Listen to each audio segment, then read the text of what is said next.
ففروا إلى الله إني لكم منه نذير مبين. Kemudian setelah itu penulis rahimahullahu ta'ala berpindah menjelaskan tentang dhaman. Tentang dhaman. Apa itu dhaman? Ya, dhaman itu masdar dari dhamintu syai' dhamanan. Artinya saya bertanggung jawab. Saya mendhaman artinya bertanggung jawab. Ya, agak ada yang mirip ya dengan kafala sebenarnya, akan datang kafala. Cuman kafala itu banyak terkait dengan mendatangkan jasadnya, badannya. Tapi kalau dhaman itu dia jamin sesuatu yang merupakan tanggung jawab. Ya, jadi dhaman di sini ini adalah penanggung jawab. Penanggung jawab. Adapun secara syar'i dikatakan di sini di Tuhfatul Qarib, iltizamu ma fi dhimmatil ghair minal mal. Ya. Komitmen pada apa yang didimma orang lain dari harta. Jadi ada orang dia punya, misalnya contoh tadi ya, saya berutang kepada si A. Saya berutang kepada si A 10 juta. Saya bilang, saya perlu yang menjamin hutang itu. Jelas ya? Maka saya bilang kepada si B, saya mau mengambil uang dari si A. Tolong kamu jamin. Nah, dia yang kasih dhaman, saya jamin. Artinya kalau saya tidak mampu membayar si A, si B yang menyelesaikan. Si B yang menyelesaikan. Itu dhaman namanya. Jelas ya? Baik.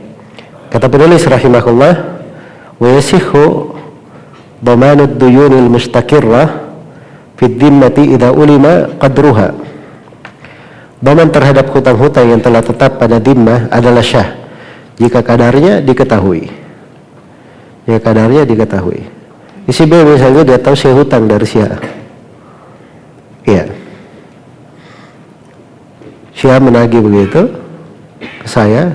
Si B tahu, bilang, nggak usah kamu tagih, nggak usah tagih saya misalnya. Kata si B, itu urusan saya. Nah, itu boleh kalau dia tahu berapa jumlahnya. Nanti dia bilang urusan saya, tiba-tiba dia tahu jumlahnya, kaget, ya kan? Misalnya dia tidak sanggup. Nah, jadi itu disyaratkan dia tahu jumlahnya. Baik. Jadi dia boleh berkata, itu dhaman, saya menjamin. Ya, dhaman ini secara umum dibolehkan ya, sudah ada dari syariat, masa dahulu sudah ada. Ya. Itu di kisah Nabi Yusuf itu, waliman ja'a bihi himlu ba'irin wa ana bihi za'im. Za'im itu artinya ana dhamin. Itu dasar di pembahasan dhaman. Iya. Bukan di dhaman saja, di kafala juga ada masuk di pembahasan ayat ya. Dan Nabi sallallahu alaihi wasallam bersabda, ad-dainu maqdi waz-zaimu gharib. Hutang itu ditunaikan. Dan yang mendhamin dia yang bertanggung jawab. Baik. Jadi boleh mendhaman hutang-hutang yang sudah tetap di dhimmah. Ya. Jadi hutangnya itu harus sudah ada dulu di dhimmah ya. Jelas ya?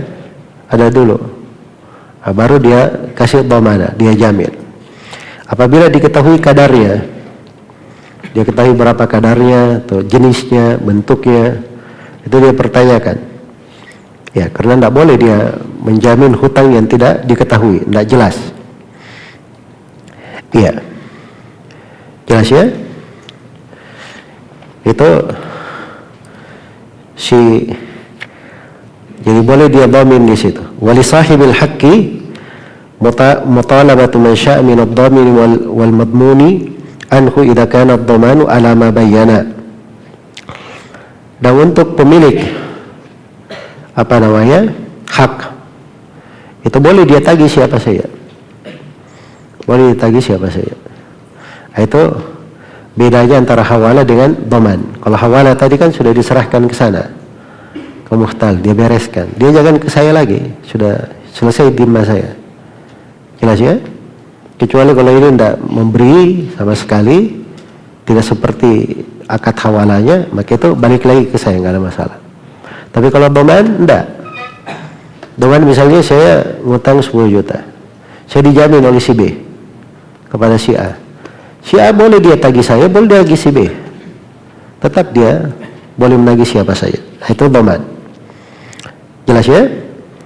Kalau memang sudah sesuai dengan apa yang disepakati. Jadi pihak pemilik hak boleh menuntut siapa saja yang dia kehendaki, baik dhamin, penanggung dhaman, maupun madmun anhu, pihak ketiga yang dhaman ditanggung untuknya. Iya. Pihak ketiga ini yang dhaman ditanggung untuknya, itu pembahasan pihak ketiga ya, tapi maksudnya orang yang berutang itu tadi, dia sebenarnya pembahasan pihak ketiga itu sebab ini dhamin, ini yang menjamin, itu yang dijamin, itu yang jaminan untuknya, dan saya yang dijamin. Ya, jelas ya? Baik. Adalah seperti penjelasan atau kesepakatan mereka berdua sesuai dengan yang disepakati. Kemudian kata beliau, wa idza barimat dhaminu raja'al matmuni anhu. Ya. Idza kana ad-dhamanu wal qada'u bi idnihi. Kata beliau, apabila dhaman bangkrut, apabila dhamin bangkrut, jadi sekarang yang menjamin saya dia bangkrut, tidak bisa lagi dia menjamin. Maka pemilik hak kembali kepada madmun anhu selama dhaman dan pelunasannya melalui idinnya. Iya, melalui idinnya. Jadi itu sudah berlalu ya, dia berhak untuk menagih haknya kepada siapa saja. Apalagi kalau si dhamin ini dia sudah tidak mampu ya di dalam hal tersebut. Baik. Kemudian kata beliau, wala yasihhu dhamanul majhuli wala dhamanu ma la yajib illa darkal mabi'. Kata beliau, dhaman tidaklah syah pada hal yang tidak jelas. Jadi kalau perkara itu tidak jelas, apa yang mau dijamin? Dia tidak tahu berapa jumlahnya, apa barangnya, apa jenis yang mau dijamin, itu tidak syah. Jelas ya? Kemudian dan juga dhaman, tidak ada dhaman pada hal yang belum terjadi. Jadi kalau perkara itu belum wajib, ya, belum wajib, misalnya saya berkata kepada si A, saya akan pinjam kepada kamu 10 juta bulan depan. Ya, bulan depan. Maka si dhamin di situ berkata saya jamin kalau dia pinjam. Itu belum syah. Belum syah. Kecuali darkal mabi'. Iya. Kecuali hal yang mengikut pada suatu barang. Jadi kalau itu ada, itu nggak ada masalah ya, sebab memang pada dasarnya yang dilihat itu pada sesuatu yang jelas-jelas saja, sudah terang. Baik. Jadi itu secara ringkas ya kandungan dari bab dhaman di sini yang ingin ditegaskan oleh penulis rahimahullah. Iya. Baik.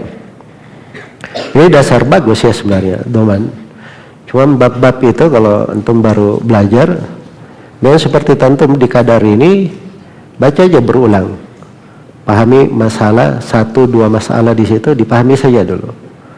Nanti lama-lama kalau sudah naik ke tingkatan jenjang berikutnya akan lebih banyak lagi memahami. Tapi ini dasar-dasar ya sebenarnya penting. Sebenarnya penting. Dari bab dhaman ini kalau diuraikan di pembahasan masa kini, wah itu besar sekali pembahasannya. Ada transaksi di dalam negara, transaksi antar negara ke negara, itu banyak bentuknya terkait dengan masalah dhaman.